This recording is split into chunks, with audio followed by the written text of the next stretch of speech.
Oke, kita lihat lagi. Hulul itu jenisnya ada dua. Yang pertama hulul sayyaroni, dan ada hulul jawari. Yang al-halaj ini masuk jenis hulul yang pertama. Ketika bersatu, yang kelihatan hanya satu. Yang lain ketika dua hal bersatu, hanya satu yang kelihatan, yang lain nggak kelihatan. Tapi kalau hulul jawari, bersatu tapi dua-duanya tetap kelihatan. Kalau sayyaroni itu contohnya, kalau kamu nanam punya tumbuhan terus kamu siram air. Air ini kan diserap oleh tumbuhan, airnya nggak kelihatan, yang kelihatan tumbuhannya.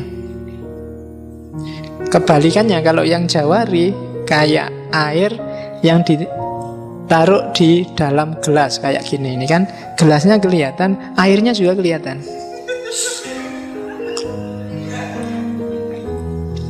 Ini namanya hulul jawari.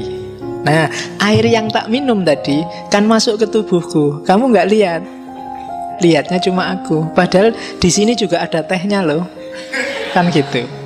Itu namanya hulul sayyaroni.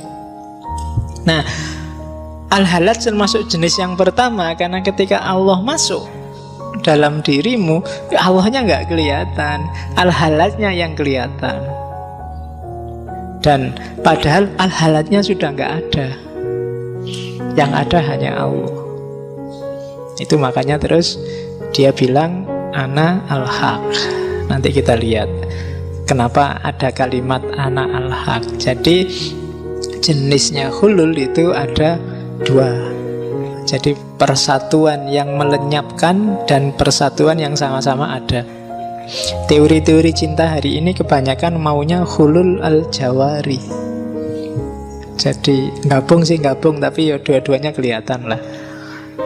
Jangan mau didominasi kan gitu. Ketika ada dominasi, berarti yang terjadi hulul sayyaroni, yang mendominasi yang kelihatan, yang tidak dominan nggak kelihatan. Nah, kita lihat kenapa bisa begitu. Baru masuk ke asumsinya. Jadi para sufi punya asumsi dalam diri kita ada dua aspek. Yang pertama aspek nasut, dan yang kedua aspek lahud. Nasut itu kemanusiaan, lahud itu ketuhanan. Jadi jangan salah, Allah sejak awal sudah bilang wa nafakha fihi min ruhi, ya kan? Wa khalaqa adama ala suratihi, atas gambaran citranya Allah, Allah meniupkan ruhnya dalam dirimu. Nah, maka kita ini manusia tapi punya dimensi ketuhanan. Sebaliknya, dalam diri Tuhan, ini yang kalimatnya agak ada lahud ketuhanan tapi juga nasut. Lah kok Allah ada kemanusiaannya? Nasutnya Allah itu yang lahud dalam dirinya manusia. Jadi dimensi kemanusiaannya Allah itu sebenarnya dimensi ketuhanan yang ada dalam diri manusia. Maka kan gitu, kalau pingin Allah masuk dalam dirimu, nasutmu yang manusia sisihkan, biar tersisa lahudnya. Dan lahudmu itu nasutnya Allah ketika Allah memanusia. Dari situ Allah bisa masuk dalam dirimu. Wah, ini juga yang harus kamu ulang besok di rekaman. Jadi nggak bisa sekali dengar langsung paham. Jadi ada Tuhan, ada manusia, ya kan?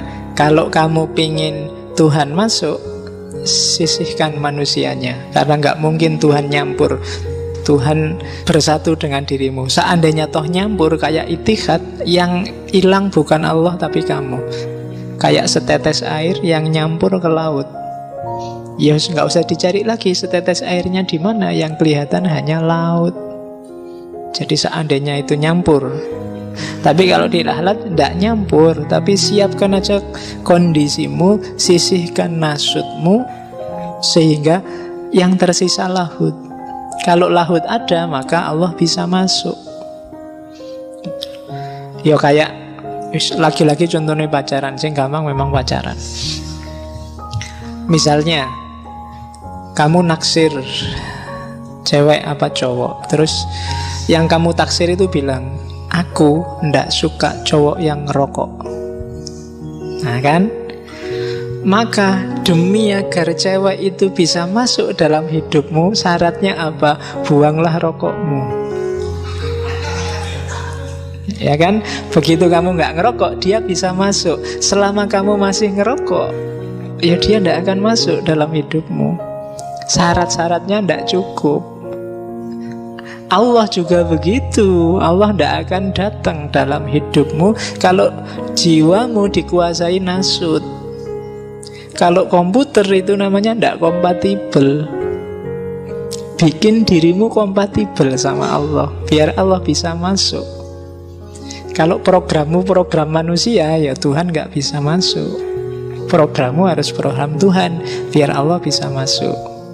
Jadikan dirimu siap untuk Tuhan masuk dalam dirimu. Nah, itu nasut dan lahud. Bukan berarti terus dirimu membuang kemanusiaannya, enggak. Sisihkan dulu. Jangan dikuasai oleh yang nasut.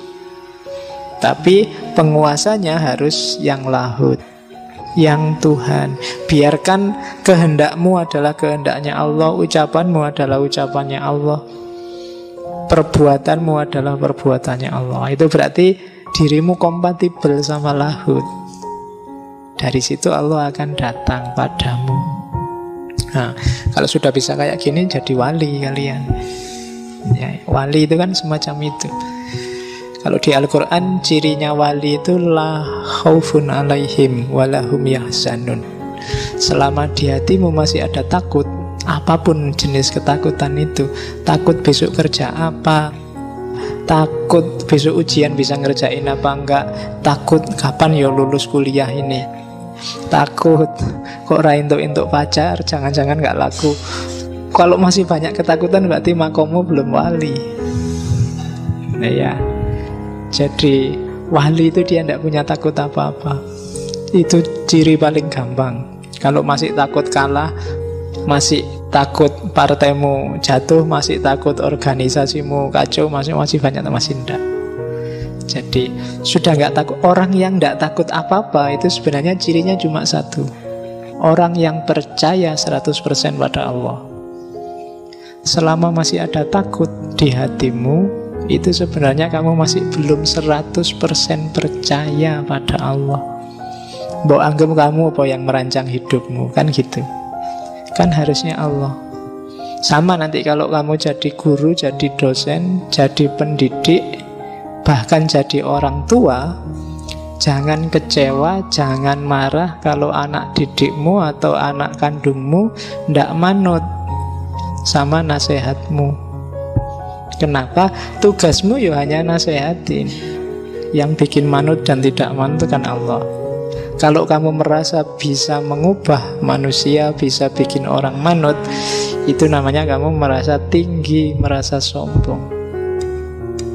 Jadi, ini ajaran agak susah ini. Jadi, kalau ada mahasiswa nakal, muridmu nakal, ya kamu tidak usah marah-marah, tidak usah kecewa. Justru dari situ akuilah bahwa oh iya ternyata aku itu manusia biasa. Iya kan?